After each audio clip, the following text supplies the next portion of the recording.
C'est quoi la fatigue? La fatigue est bien plus que juste des cernes sous les yeux qu'on associe souvent à un manque de sommeil. C'est en fait un ressenti neurophysiologique complexe qui résulte d'un déséquilibre entre deux mécanismes majeurs de notre adaptation, la réactivité et la récupération. L'adaptation orchestre nos ressources pour fonctionner au quotidien et nous donne du carburant. Pour ce faire, le cerveau peut mobiliser trois grands acteurs. Le système nerveux, qui est le moteur, des hormones, qui sont les messagers entre le cerveau et le corps, et les surrénales, deux organes qui coordonnent en fait de manière générale toute notre adaptation. Selon nos besoins, l'organisme peut en effet se mobiliser dans une sorte d'accélérateur général, c'est la réactivité. Elle permet la performance tant physique que psychique, mais elle coûte en énergie. Le système nerveux s'active, les surrénales tournent à plein régime pour produire diverses hormones stimulantes. L'organisme a donc besoin régulièrement de récupérer pour recréer des ressources. C'est le frein. Les surrénales se mettent au repos pour calmer tant la tête que le corps et pouvoir recréer des ressources nerveuses et hormonales.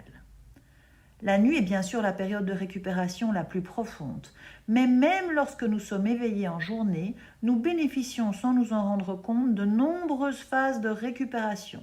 Elles sont courtes mais doivent être régulières. Notre adaptation et notre bien-être dépendent donc de la parfaite orchestration de ces deux circuits, la réactivité et la récupération, qui fonctionnent comme des vases communicants. Malheureusement, parfois, cet équilibre est perturbé. Et plus précisément, lorsque la récupération ne permet pas de compenser la réactivité, nous allons ressentir cette fatigue. La concentration diminue, la prise de décision devient difficile, nous fonctionnons au ralenti par manque de ressources. Cette fatigue peut résulter d'efforts physiques intenses, de stress ou d'émotions, ou d'un sommeil, c'est-à-dire d'une phase de récupération profonde de mauvaise qualité.